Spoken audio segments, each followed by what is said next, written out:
Hi everybody. Technical difficulties, sorry about that. My name's Connie Powers and I'm here to cook some Sunday food today with you. I see that my grandson is here. You have a delay on Twitch, it doesn't matter. Okay, hi dogs. Hi honey. I'm gonna cook some favorite food for you. So first of all, let me tell you why I'm here. This isn't to be the know-it-all cook. I'm not that great of a cook. It's just to share food. It's to share ideas and to share some food discussion. So hopefully you will get something out of this. Today we're going to start off with a pot roast. Now, please observe my new apron. It's from my sister. My sister is always good to me when it comes to cooking. She always makes sure that I have nice things. My sister's a good cook because we're both taught from good cooks. However, you have to really enjoy what you're doing. I enjoy what I'm doing, and hopefully if you're here, you enjoy what you do too. All right, so here's the roast that we're going to do today. It is a blade roast, also known as a chuck roast. If you look at it, it has nice marbling in it. We tip it upside down, look at this side. There's nice marbling, that's where the flavor is. This is a good pot roast. It has been bound by the butcher, that's fine. What we want to do is we want to dry this off. So we want to pat dry. I'm a little bit shaken because we had trouble getting all of this to work. So I feel a little bit shaken and not quite relaxed, but I'm sure once I start cooking, I'll be relaxed because that's usually what happens. We want to dry this off. Now some of you know that I lived predominantly as a vegetarian, so seeing this, it's a little difficult for me. However, I've discovered meat isn't so bad for me. It's actually quite good. Now this is from an organic beef farmer in the Kawartha Lakes. It's grass-fed organic beef, so it's going to feel a little fresher. It's going to have a little bit more juice seeping out of it. Okay. Oh, hi Nicole. I see you're here. Thanks for tuning in again. So the next thing I want to do is get my pan ready. Nice enamel cast iron Dutch oven. This will do it all. It'll sear it, and it'll also go into the oven, which is what we want. So I put salt and pepper. We've had some technical difficulties, but I think we have it fixed. Mm-hmm. So I put salt and pepper on it so that I could get it nice and dry. You can see some things are happening. If you are doing a roast of beef, you can do any roast of beef. It depends though, if there's no marbling, depending on what cut it is, it depends how tender that's going to be. So first thing we want to do is lock in those juices. There are some cooks who will take this, put this into the roasting pan, put it into the oven, and you're going to have a dry, tough piece of meat at the end of that. Don't want to do that. We want to sear it. So we're going to put this onto our heat element. But anyway, we want to put some olive oil on the bottom of that and get that nice and hot. So we're making this. So when you put your oil in, if it looks like this, not ready for you. Get it hot. And what we're looking for, you can test the pan two ways. You can drop some water in it and it's going to go and when that's done, when that steam releases, you know your pan's hot, or you can wait for it to striate. You're looking for the legs to appear on it, like when you have a glass of wine and you twist that glass of wine and you see that pattern on the outside. That's what we're looking for with the oil. Okay, in the meantime, while that's heating up, we want to coat this in a little bit of flour. We're just dredging it in a little bit of flour. So we've salted this, we've seasoned it with pepper, and now we're just going to put a little bit of flour on all these sides. I'm so glad to know that my grandson is here. I miss him a lot because with the lockdown, we're not seeing family, and that's a little tough on all of us. So it's tough on the grandmas who depend on seeing them. So.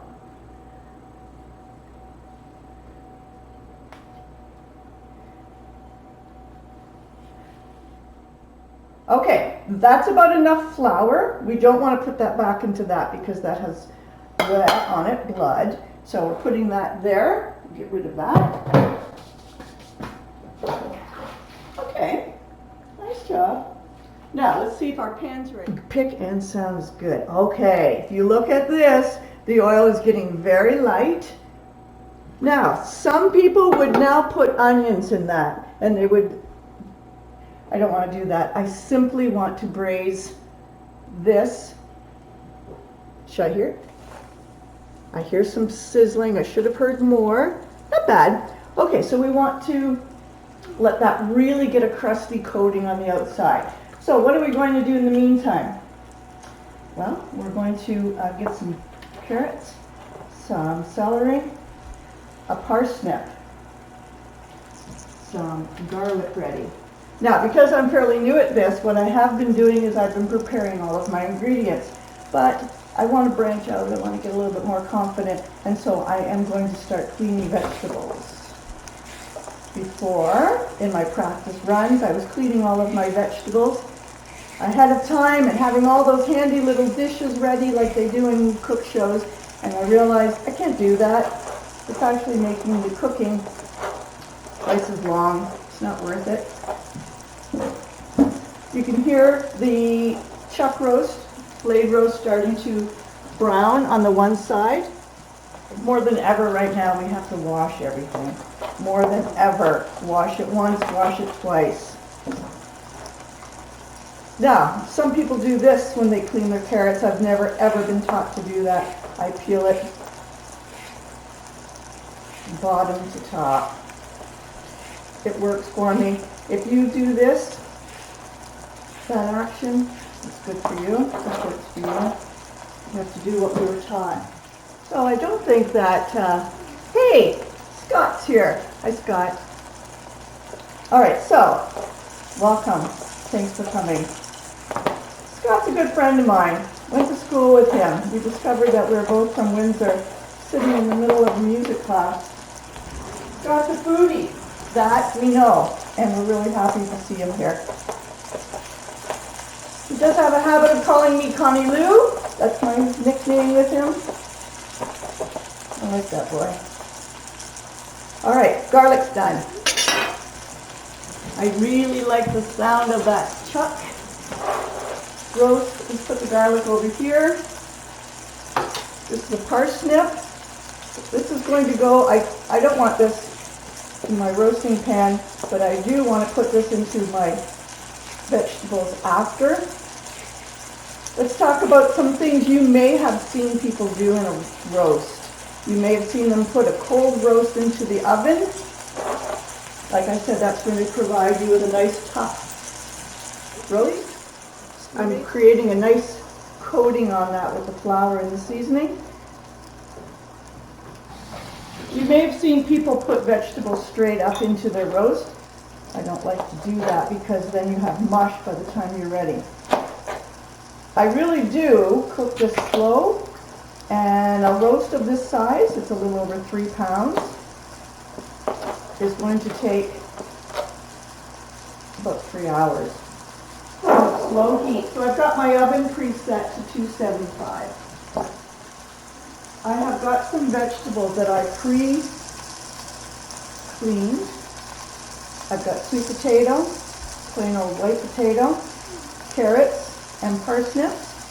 Those are setting in water because, well, why not? Now, this, there's this, I've got the wrong knife, but I'm going at an angle.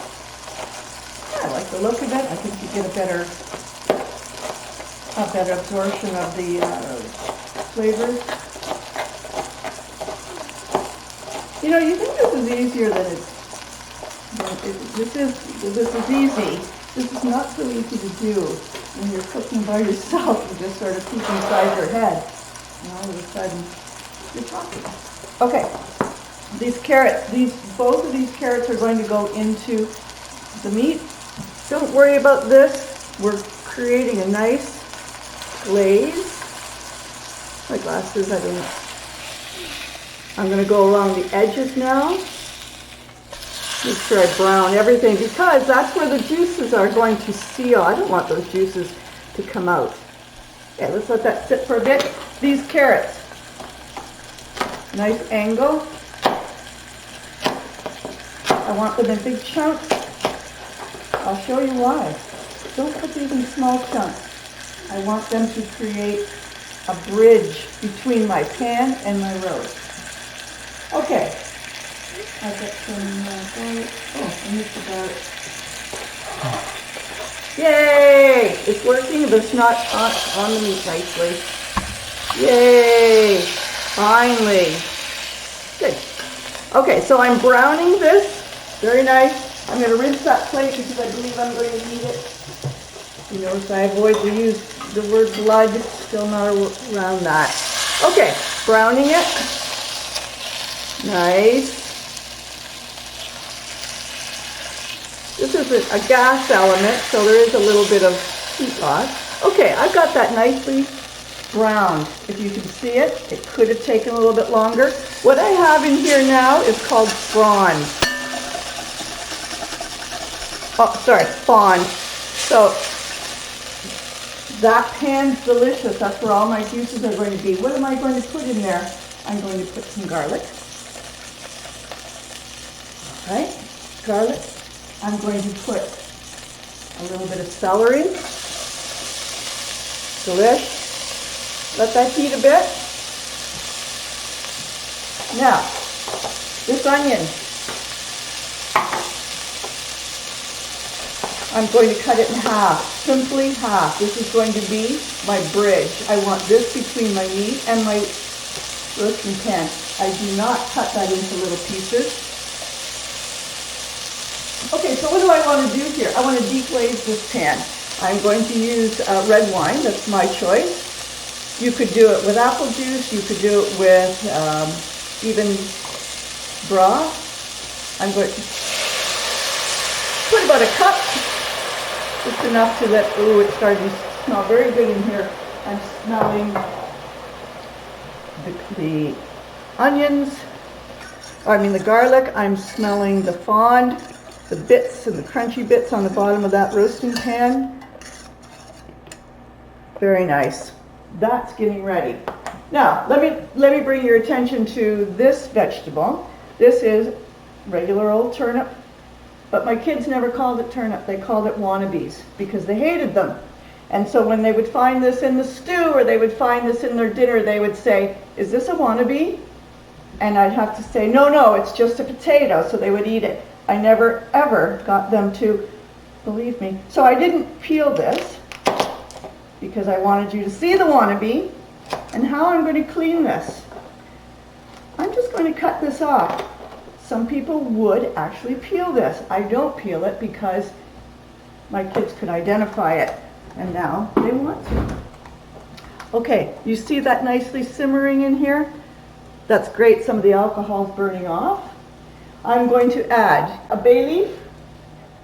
A bay leaf and a half. And I'm going to add some thyme. Just put that thyme in there. Quite a bit of thyme. I like thyme.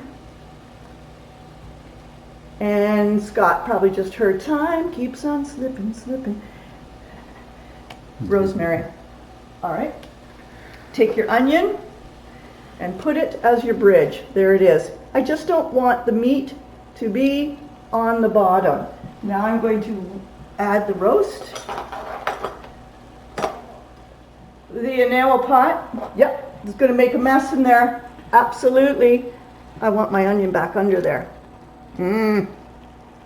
I can smell the thyme and the rosemary starting to cook. So, some of you are saying, what is she doing? I've always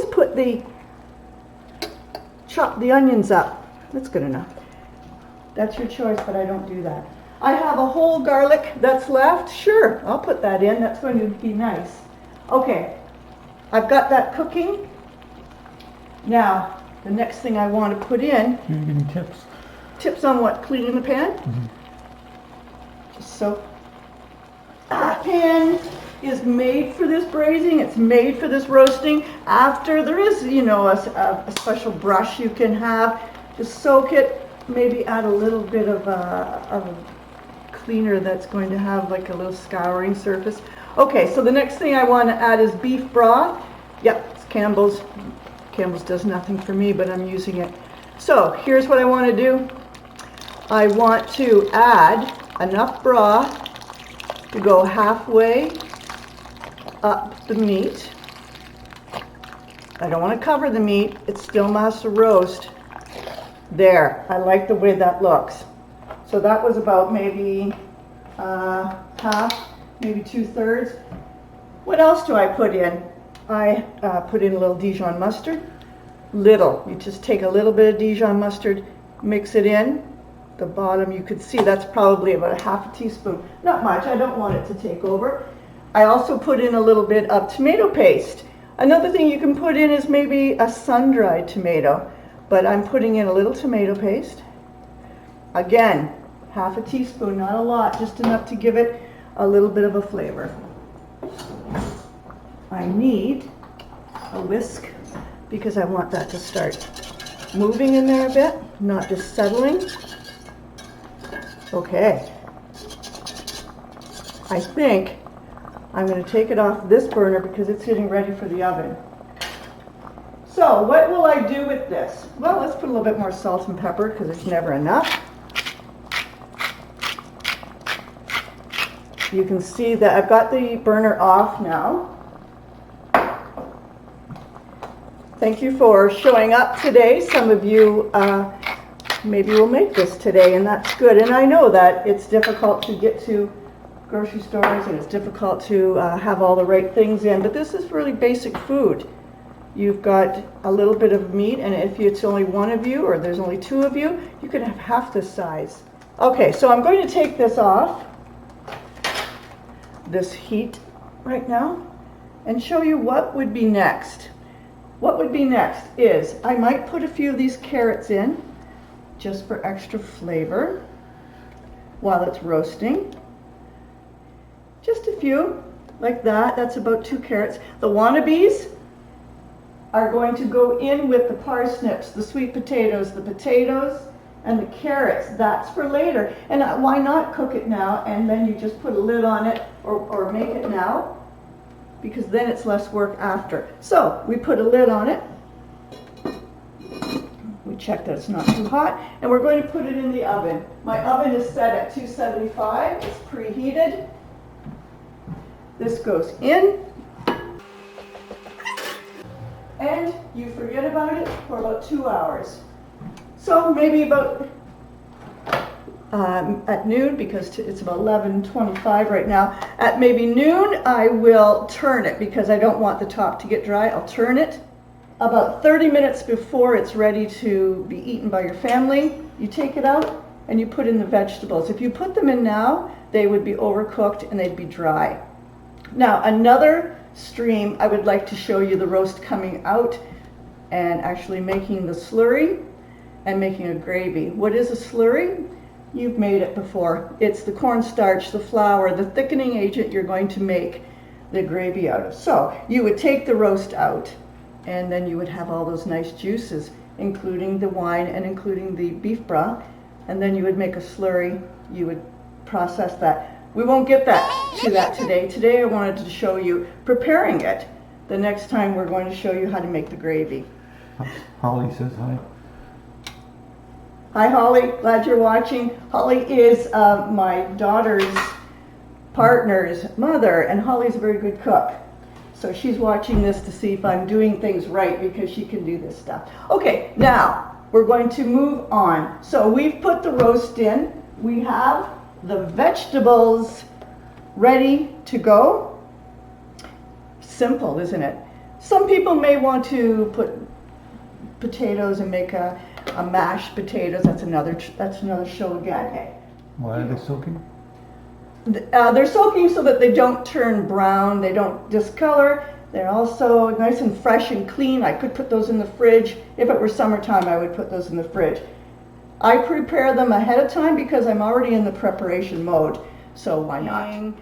I think I have some people watching me and I'm pretty impressed with that. I do hope my sister's watching because she needs some tips. Okay, I am about to make a peach pie. And everybody likes peach pie. Now, my daughter Monique can make a peach pie. She can make a pie. Not breaking, just going like it. She can't make them as good as me. So anyway, she was taught how to make a peach pie, but she takes it to another level. She makes delicious pastry. I pre-made the pastry. Yeah, that's cheating. I know, you wanted to see the pastry made. The problem is, I'm not very good at this yet, and I'm trying to learn how, and I thought, I'll freak if I make pastry and it doesn't work. So, I pre-made the pastry. I'm not sucking up to Nikki. Nikki's a pretty good cook. Liz is a very good cook. There you go. Liz takes chances with food. I am a very traditional cook. My other daughter, I should explain that I have two daughters, Monique and Elizabeth, Lizzie and Nikki. Liz is a very good cook. She takes some wild chances with food. She's the first one who taught me how to make, I'm going to say it wrong, seitan. And I always thought she was just cooking the devil. I wasn't sure what she was making, then I realized it was a meatless product that tastes like meat. Okay, here's my pastry. I don't play a lot with pie pastry. It's delicate. What's in this? Secret, but I'll let you in on it. So I took 2.5 cups of flour and 1 cup of fat. It could be butter. If you use butter, you're really just making a puff pastry. It could be shortening. That's a wimp. It could be lard, and that's hardcore, and that's what's in here. So 2.5 cups of flour, 1 cup of lard. Make that into a crumbly mess. And then you put in a little bit of baking powder, a little bit of salt, and you make that into crumbles, into a fine crumble. And then you take 1 cup and you drop in an egg. Make sure everything is at room temperature. And then you put in a little bit of vinegar and you fill that up with ice cold water to 4 ounces to 1/2 cup. You put that in slowly and you blend it in. That's how I made my pie pastry. But I didn't today, like I said, because I was afraid to. All right, we have my plate. I am going to cut this in half because I think, as you know, we need a bottom and a top. You can use toast. So, this is the part I was hoping not to do on camera. But I can tell it's a very nice pastry, so it just might work. We had a little snow last night.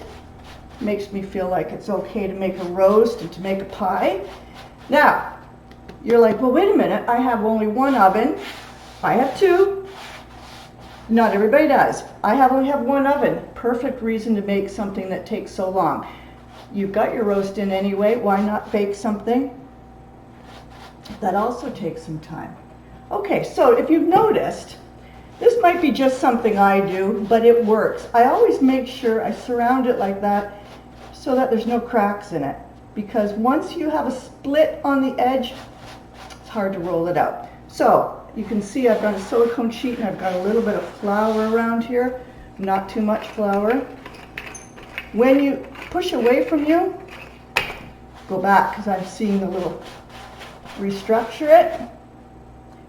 Remember, if this isn't as easy to make in the summertime because your hands are warm, I make a little bit back and forth movement. Pay attention to all the edges. Okay, make sure there's flour underneath it. If you notice on this board, on this silicone sheet, there's dimensions. What the?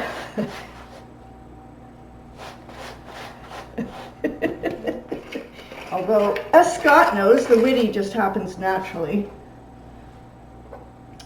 I have a friend, Nicole. I think she tunes in regularly. She likes my cooking. Doesn't like to cook much, and that's okay too.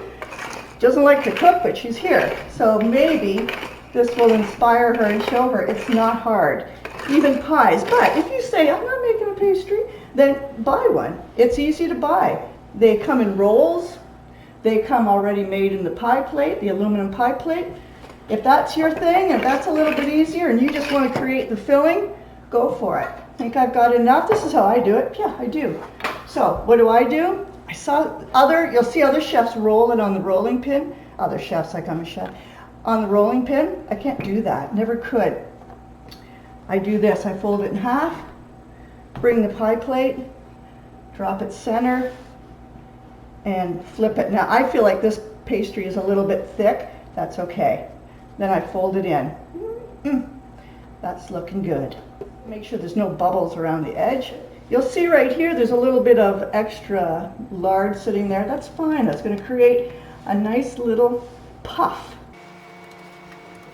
Let's set that aside because now is the fun thing, it's the filling. So what kind of filling do you want to have? Today we're going to make a peach, but let's say you decided to make apple. It's easy, it's the same sort of system.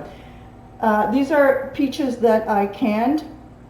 There's a little bit of pit here I'm going to get out. In the wintertime we just don't have these things fresh. I'm going to keep the peaches whole, or half like this. They're rather large. This is how I canned them. I like this.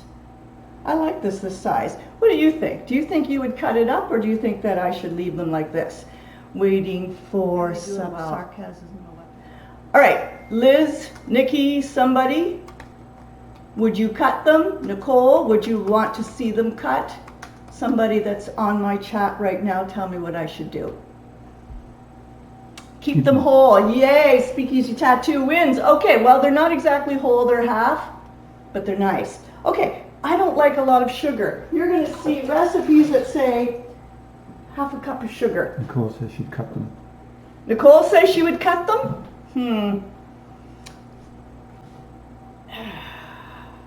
Let's keep them like this. Okay, I have a quarter cup of sugar, not a half, and that's because these aren't fresh peaches. That's because these were canned in a sugar syrup. So if I did a half a cup of sugar, I would have a really syrupy filling, and I don't want that. So this is what I'm going to do. That is enough sugar. I'm going to put in a little bit of cinnamon. Nikki says she would cut them. Nikki says she would cut them. Well, it looks like Speakeasy got in on that. They're going to be cut when we cut the pie. But wait a minute, what would Bo do? See how I just coated those with a little bit of cinnamon? Back in 1 minute.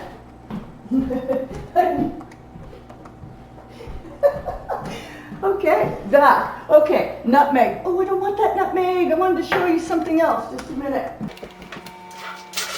I had to go to my pantry and get a nutmeg.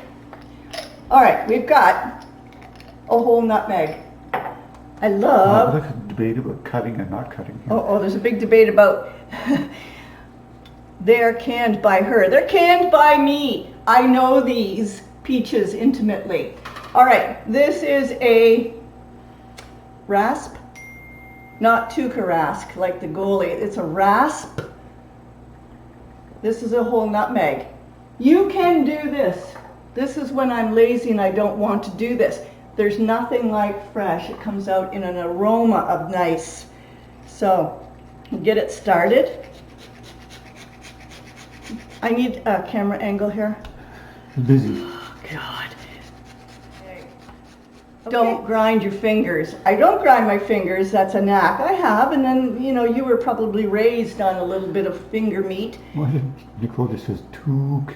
Took! That's what we do when we talk about tukarask. Nicole knows. What else do we want? We want a little bit of salt. Salt in pie. Salt is good in anything. It brings out a little flavor. Look at that.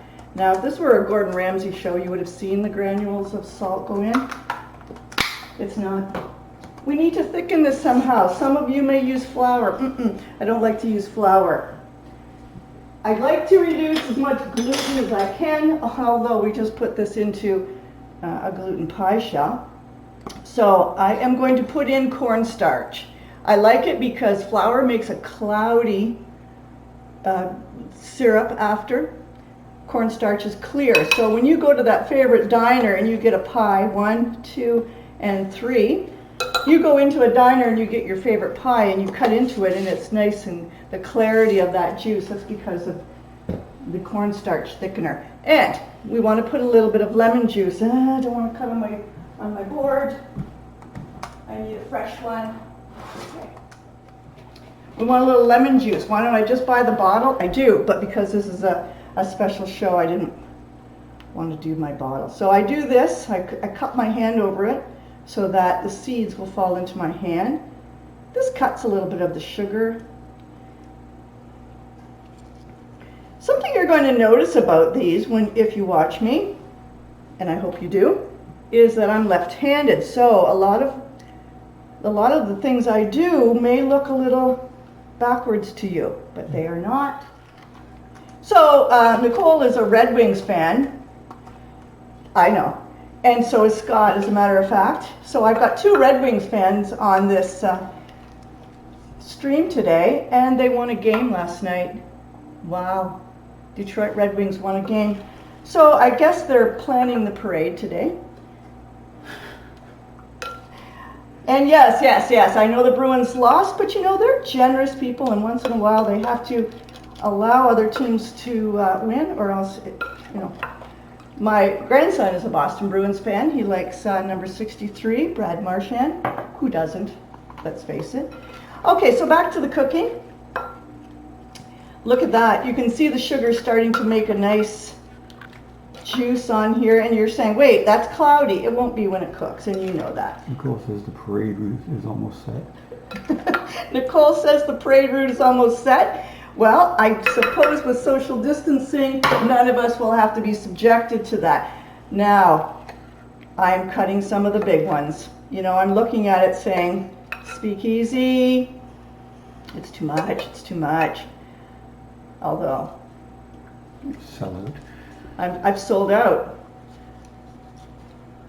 Okay, little bit better, little bit better. So, how did I get involved in this? That's because I have a very talented daughter, Elizabeth, Lizzie, who is quite proficient with technical equipment. And I said to her, look, I have a skill and I have a joy and I have something I want to share. And I think I would like to just do this for fun because we can't communicate. She's quite upset about you cutting the peaches. We can't communicate, and as Nicole knows, she used to live down the street from me. She often came over and would talk to me while I was cooking, and I enjoy that. I realize I really enjoy, and that's why even this kitchen by Bobcaygeon Kitchen Designs, I was told I have to say that, that's why it's designed this way, because what you can't see across from me is all seating area, and I really like to talk, communicate, and cook at the same time. So I'm going to put my filling in. You'll notice there's a lot of juice. Yeah, I don't know if I've got too much juice. So I'm going to lay the peaches in really nice. Robbie Ann loves your kitchen. Who loves my kitchen? Robbie Ann. Hi, Robbie Ann. Oh, you know what? This is a nice little friend. This is a mother of 2 little boys, and she cooks with them. She does. She posts pictures of them making cookies, and she is a good cook. You know, you see a young girl who's a good cook like that, and you wonder, who taught her? Is that an old soul? Just where did she learn to cook like that? And I like it when she posts pictures. I think we all do right now. We like to see people cooking. Okay, I have this much juice, and I have those peaches in there, and I think because I'm putting this in the oven right away, I think I can put this juice in, because not all of it, it's a bit much. I also have a second kitchen. It is in the basement, and it is probably because I had very traditional Eastern European grandparents who did a lot of preparing of food, a lot of preserves, and summer cooking was always in the basement, and somehow that feels like a nice place for me to let loose and not worry about the mess and scratching the countertop. You make the basement kitchen an easygoing place to work. And that's where I run my granola business, Root Awakening Granola. And we will do a stream where I actually start streaming how granola is made, not giving my recipes away. Okay, so I'm making the top right now, and you can see that I'm also making sure that there are no cracks in it because I don't want to roll it out. So, couple ways I could do this top. I could put lattice, nice on a peach pie, because I don't know if you can see it. Which camera should I use? If you can see this peach pie, I can't put it down there because that's hot. It's pretty. It's just a pretty look to have peaches. You don't have peaches like that in the house? Make an apple pie today. What could you put in that pie? Let's see, Monique, where are you? William and Matthew both say hi. Hey, help your mommy cook today. So, my sister didn't show up. Fine. I said she was a good cook. She is. Again though, does she like to cook? She cooks because she likes to feed herself well. She eats well. She likes to share food a bit, but she doesn't have the same passion about it. But what she does is she pays attention to detail. Even in her quilting and her sewing, attention to detail. And she pays attention to method, which is something that I'm going to talk about. So method cooking is where you've got a set way to do something. You don't alter the path. And maybe some of you have been taught to cook something by your mother, your grandmother, your father, your uncle, your next door neighbor, which I had a neighbor that I used to learn a lot from. You won't alter from that because it's good. Fine, my sister makes the best cabbage salad, potato salad. Now I'm starting to get a separation and I don't like that, and that's why okay, we'll have a little talk after this. So I'm going to put the top on. It's not perfect because I am doing this live. Sometimes I make a pie and I think, dang, why wasn't I live? I have a new tool. I am about to make a fool of myself using this new tool and I have no idea how to use it.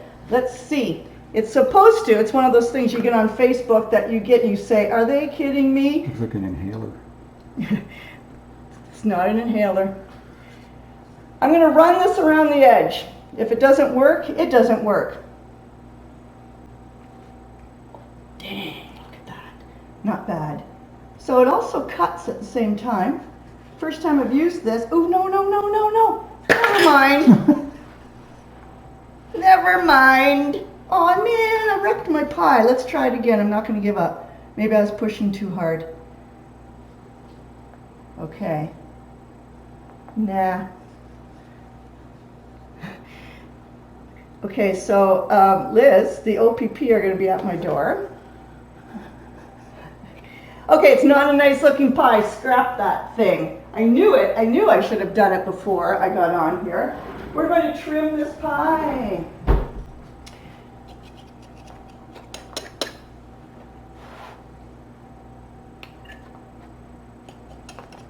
Now, of course, this is probably the least nice looking pie I've made, and I knew that was going to happen.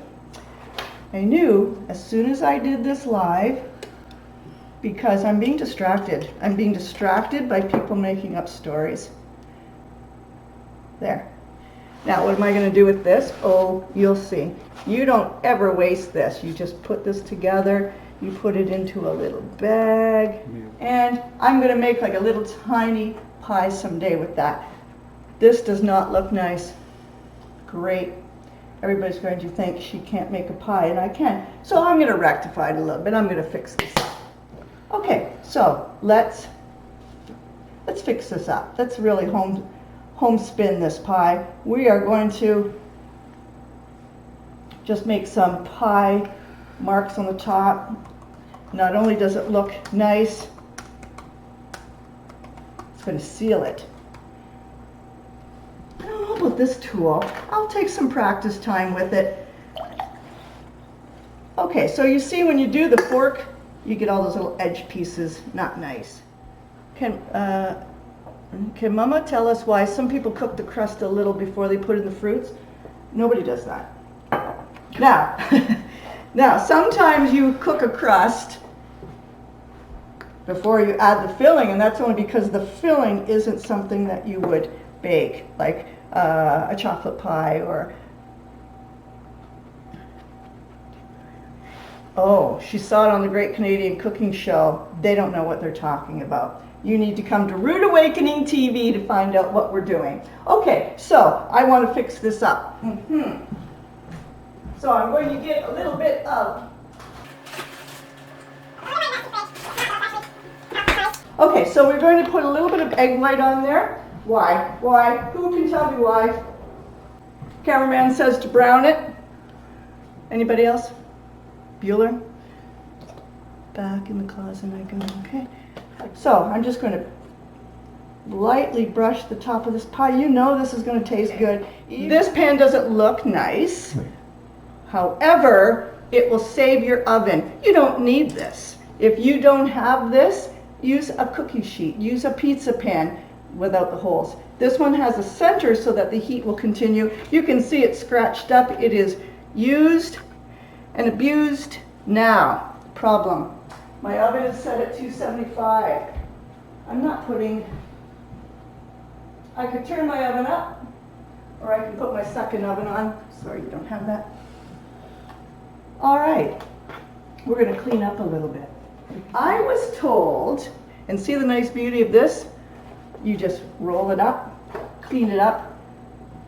Later, I was told that some people like, this is a special surprise, that some people like when you unbox. Did I do everything?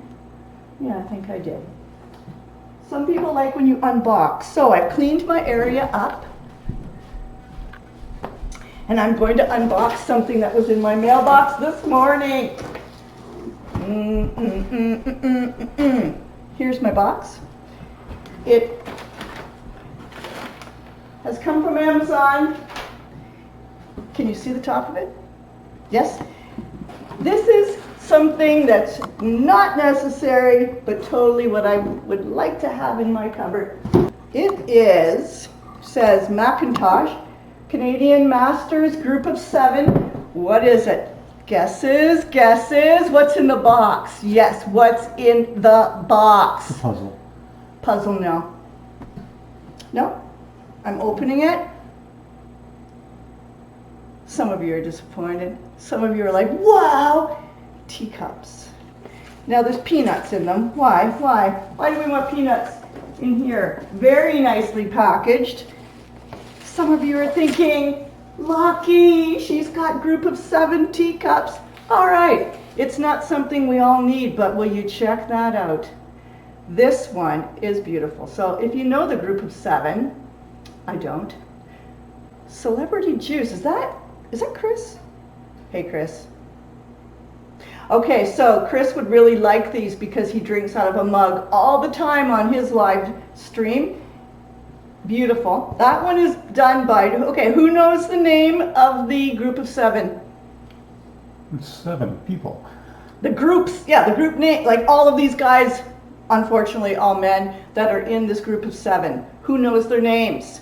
Oh. Thomas Thompson? Ooh. No, he wasn't. No? Yes, he was. No, he was just a hang around with them.